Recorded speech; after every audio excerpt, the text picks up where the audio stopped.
Hello and welcome back to Across the Gulf Coast. Well, before the break, we were talking about storm preparedness in Okaloosa counties, and now we're going to shift just a little bit west to Escambia County to talk about how you can plan for any kind of storm threat that we might have here along the Gulf Coast. Joining me now to talk about that is John Dosh. He is the Emergency Manager for Escambia County. John, thank you so much for being my guest today. Thank you for having me.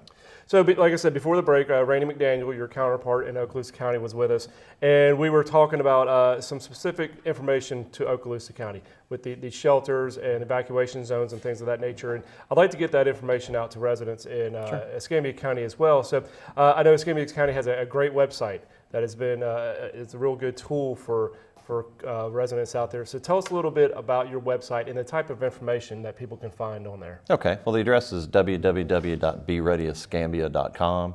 And like I say, we try to put the information on the website for people to be able to access whenever it's convenient for them, to give them as much information as we can on all hazards and the information specifically tropical activities. We have the evacuation routes, we have evacuation zones, we have evacuation shelters. And those types of information, it's important to have that when you're building your family plan, understanding what you're going to do, when you're going to do it, how you're going to do it. So that information is there. The family plan is so important. You know, we like I said, we talked about that yesterday, and that's always an important part to know what you're going to do, like you just said. So let's start with the evacuation zones. Okay. I know those have changed a little bit over the last 5 or so years. The shift maybe from the thought of the wind versus the water and things of that nature. Can you give us a rundown of the evacuation zones in the county and how y'all go about designating those? Well, the zones have actually reduced in size from our perspective here in Escambia County. Florida did a statewide hurricane evacuation study, and they revamped that study. And with the modern technologies and the computers and being able to model things, they were actually able to reduce our evacuation zones as a result of what the National Hurricane Center is providing us on what the storm surge is going to do. So that was really good news for us. We don't want to move people from their homes if we don't have to. Sure. If they're safe at home, we'd prefer that they prepare and stay at home. That's the best fit for everybody. But for those people that do live in evacuation zones, all that stuff is readily available on the website. We've got the zones made up. We actually send postcards out every year to those residents that live in those evacuation zones. So let them know that, hey, your property is an evacuation zone, you need to be aware of it, and it steers them back to the website so they can get more information. Now say a storm is approaching and you call for an evacuation of these certain zones. How do you go about notifying those residents? Is it done through the media, or they're direct, you have direct contact with them? How do you go about notifying the residents in those evacuation zones? Typically, the way we look at it, we use every tool in the toolbox. It's a very important thing for us to use the media. The media is our biggest tool in the toolbox for communicating with the general public. We use the website. We actually have a new system called Alert Escambia, which is an automated phone dialing system where we can actually call them. And we use just about, like I say, anything, newspapers, all of it as much as we can, as hard as we can in the onset of any type of disaster. You mentioned Alert Escambia. How can somebody sign up for that if they want to be on that call-out list? They can either go to our website at the www.bereadyescambia.com, and you'll see the Alert Escambia logo there, and you just click on it, and it'll take you to a registration page. You'll have to register. And what we're asking for is your contact information. We'll keep it confidential. It doesn't go anywhere. But what we were looking for is we're looking for those cellular numbers and those things. Our society has gotten so mobile, and we use cell phone technology so much to where we need that number. So if a disaster is occurring in the area that you live in, you'll get a call letting you know what's happening, what you need to do. So if you do evacuate, of course, you've got to go somewhere. Sure. So let's talk about the shelters in Escambia County first. We'll stay in the county with the shelters. What are the shelters for this year? And are there special needs and or pet shelters? There is special needs shelters. The special needs shelter is located at West Florida High School. That usually requires a registration through our registration process, which you can also find on our website. But it's reviewed by the health department. The actual shelter is manned by the health department, has that expertise there to support that. We do have an animal shelter, which is up at Molina Park Elementary, up way north out of the danger zone for those people that don't have a place to take their pets. Now, I need to reiterate that this is a last measure. Right. You certainly want to try to make better arrangements for you and your pet. If you can get with a vet, or if you're going out of town or whatever, those are usually better plans. Yeah. But if you have absolutely nowhere else to go, then that is a place that is a shelter of last resort, if I can use that analogy. And then, of course, please don't leave your pet at home. No, absolutely not. That's You know, a good it's idea. not a very good thing. A lot of people treat their pets as family, and certainly we hope you take your entire family with you. Absolutely, absolutely. So that's, again, in the county. So if you want to leave the area to get away from the storm, what are the best evacuation routes to get out of Escambia County? And then how should you decide which way to go, whether you go north or east or west? Well, a lot of the decision making of what direction you need to go to is a personal decision, and certainly the north-south, the main north-south evacuation route is certainly Highway 29 up into Alabama, 113 to 65 north. The east and west is the interstate for the most part. We would ask people that if you're going to evacuate, choose to do it as early as possible. That way you're not going to be involved in some of the heavy traffic conditions that are going to occur in an evacuation. So if you have the ability to leave early, leave early. Yeah, for those of us that were around for Opal, Right. I remember that. That was Big, long parking lot. It was a big, long parking lot. I think it took us about 8 or 9 hours just to get over to Mississippi. Right. So that was quite an adventure. So definitely plan ahead. So how far in advance should you think about, or how far in advance maybe does the county put it out in evacuation order? Well, a lot of it depends on the size of the storm, the intensity. The higher the intensity, the more people we have to move, the earlier we have to make the decision. We have models that we use and timing. Some of them, the smaller storms, 15-hour evacuation timeline. So we're going to be leaning far enough ahead to where we can make appropriate notifications 15 hours ahead of the onset of tropical storm force winds.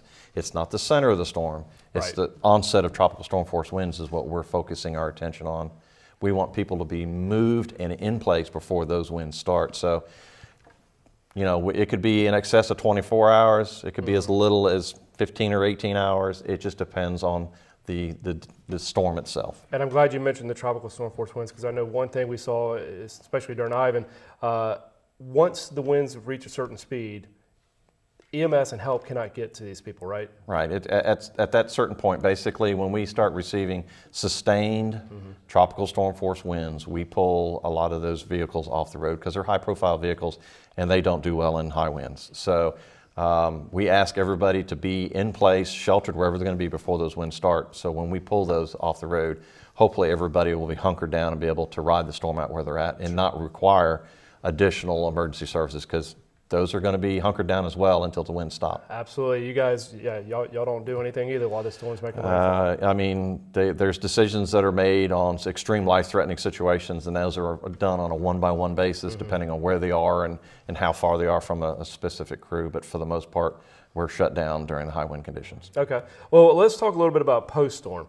Okay. The storm has moved through, and obviously the first thing people want to do is get out on the road, take a look around, look at the damage, because usually, of course, you don't have power, so you want to get in the car, maybe get a little AC or something, Sure. and just get out of the house. Is that a good idea? I would ask that they don't do that. And the reason for that is it's going to be cluttered enough out there as it is, with utility workers out there trying to get utility lines out of the way, and all of the tree trimming crews trying to get the vegetation out of the road. Our big push is to get vegetation out of the way. It's what we call a cut and toss initially, for emergency response to be able to go out and do search and rescue, because they've got to get down the roads as well. So it's usually just a large enough swath for one vehicle to go through so they can do the search and rescue part of it. Then the utility companies go behind and they really start pushing, trying to get the entire roads open. And if you're out there being a looky-loo, clogging up the roads, you're delaying all of that. So if you don't need to move around, it's best just to stay put until you hear from us that these areas are open and free for movement. So if you did evacuate or did go to a shelter, wait until you get that word. Right. The shelter managers there from the Red Cross will let you know when it's safe to leave. Because we have a liaison in the Emergency Operations Center with the Red Cross, and they're communicating back and forth, and we let them know when it's safe for them to leave. So if you're at home, chances are you're probably going to have some sort of damage or vegetation down in your yard, and cleanup is going to be necessary. What are some just safety tips people need to adhere to when they're cleaning up their yard, whether it's using a chainsaw or obviously hurricane strike in the summer? So what are some different things people need to do to stay safe while they're cleaning up? First of all, don't become a chainsaw expert after a storm. If you've never used a chainsaw before, maybe it's a good idea to either wait and pay somebody to do that, or if you have a neighbor or a friend that is capable of using chainsaws, get them over to help you, because a chainsaw is a very dangerous tool.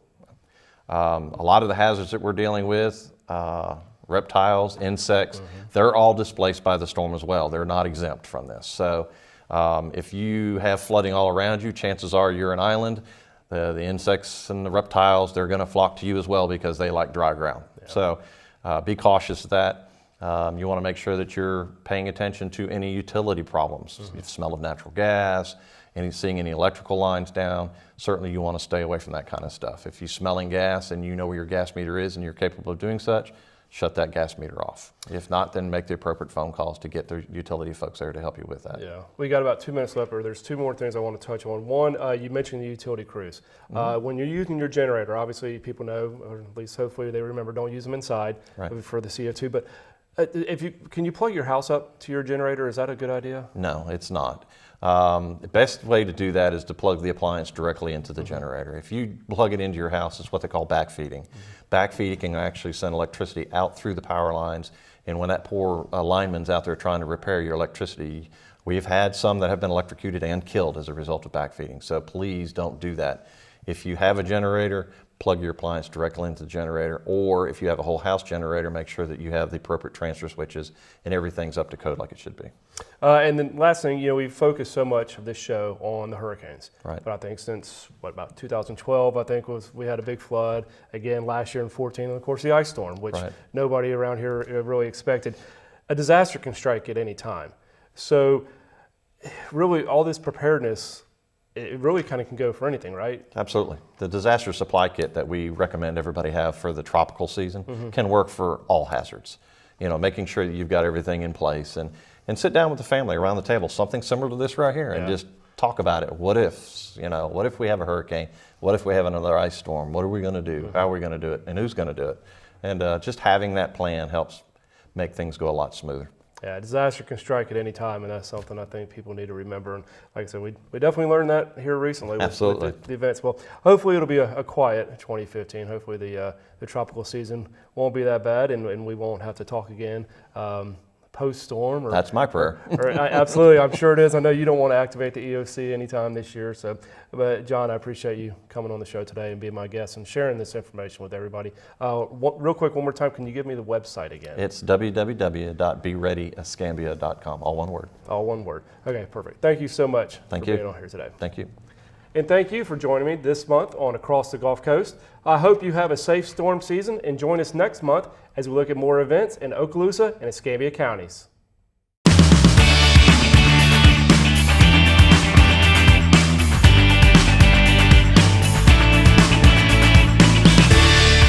Thanks for watching Across the Gulf Coast.